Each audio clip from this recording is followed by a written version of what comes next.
Hi, my name is Ricardo P. Lloyd, and today we are joined by Alison on episode 5 of Mind Over Matter, and we're going to be talking all things mental health. Hi Alison, would you like to introduce yourself to the viewers and just give a brief overview of your story so far?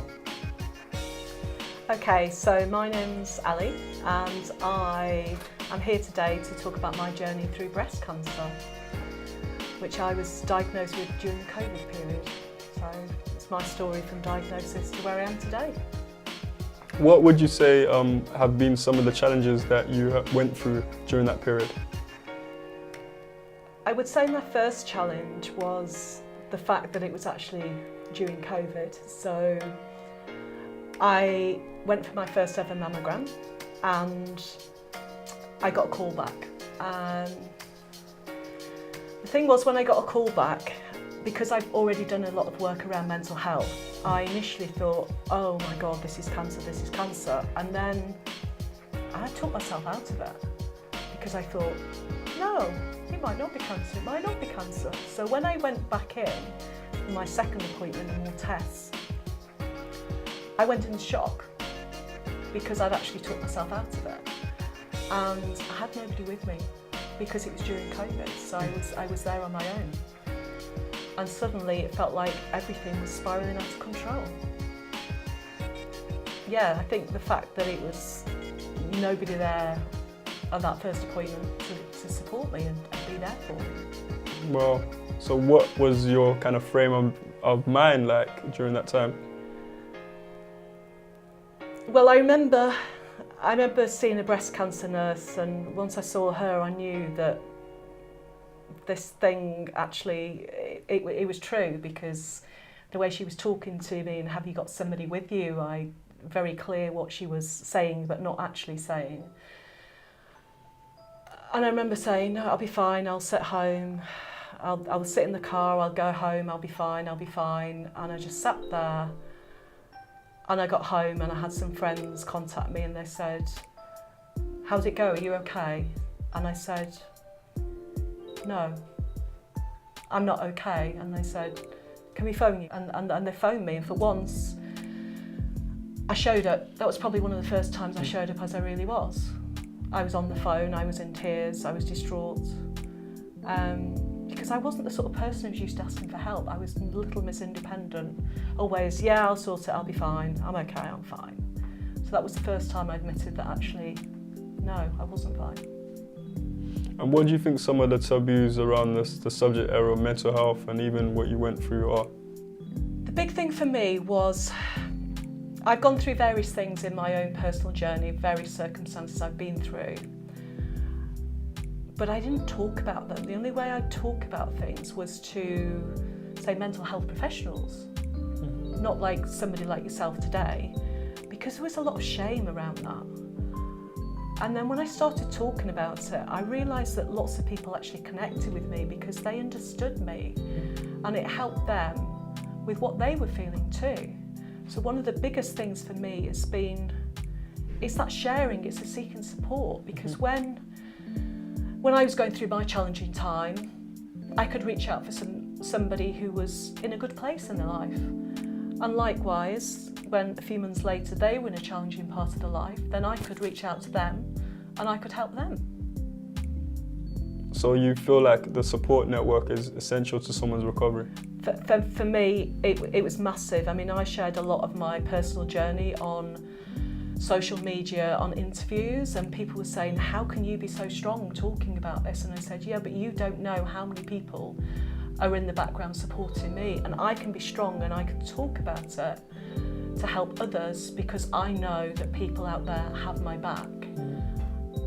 And it was massive for me. It was absolutely massive. What I would say, somebody actually asked me this question. They had somebody who was diagnosed with breast cancer. It's like, what can I do to help? Because you feel like there's nothing you can do. And I said, just let them know that you're there. So if they want to talk, if they don't want to talk, whatever they want. Sometimes for me, it was just receiving like a simple thinking of you or a heart emoji. That really, really popped me up on those difficult days. And did you have like a faith system or something that you was holding on to keep you going? Yeah, I'm part of a Christian faith community, and I knew that they were praying for me every day, and they were also reaching out and they were sending me cards, and again, being part of such a wide network and a wider community really helped me. Yeah, and I was able to give back again in the community, and we got a little WhatsApp group with, you know, two of us who were both going through challenging periods of lives, just to, you know, support each other on those days when it was tough. There's something interesting that you told me off camera. I would like to express that with the viewers, and that's that during that time you also did like a pull-up or push-up challenge. Is it true? So I was diagnosed with breast cancer in November 2020, and I had surgery in January 2021. And people who know me know I'm quite a determined person, and I don't let anything get me down for long. So and I'm also a bit crazy as well. So I decided that this idea that I was going to do a sit-up challenge for shelter. It was 100 sit-ups a day during February 2021. So 2.5 weeks after I had surgery, I saw my consultant. I was healing well, and he said, "Have you got any questions?"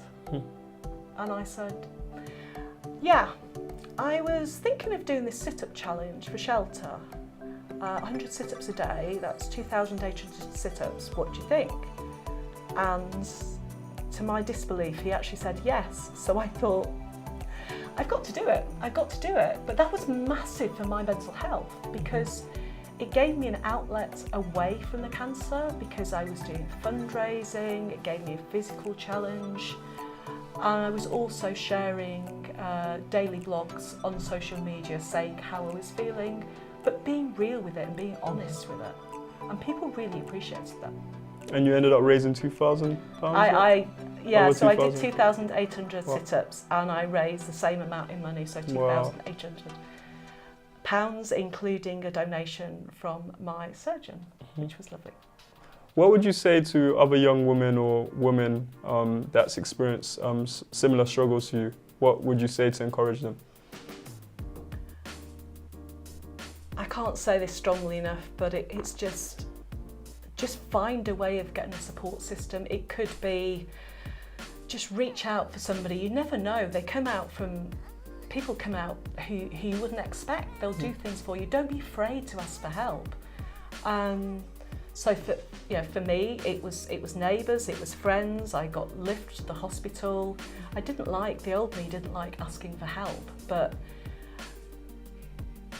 and allowing your emotions to come out, because when I was diagnosed, I also have family, and I didn't want to tell them until I knew what the treatment was going to be. So I used to go out for daily walks in the woods. And I remember my husband saying, "Oh, you know, do you want your kids to come with you?"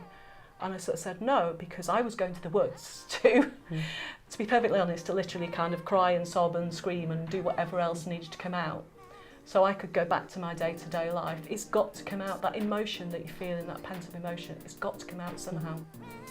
And that enabled me just to focus on the treatment. And you're a bit of an actress as well, or performer as well. Would you like to talk to the viewers about that? Yeah, so I do.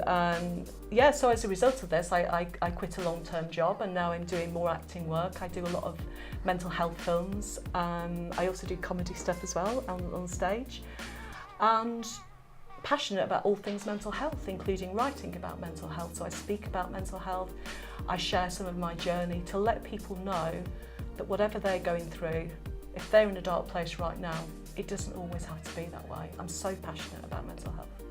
So I'm Ricardo P. Lloyd, and I was joined by a lovely guest, Alison Duggan, and she was speaking about her journey with breast cancer. If you've been affected by any issues raised in today's program, there are many helplines that can help you deal with issues around mental health.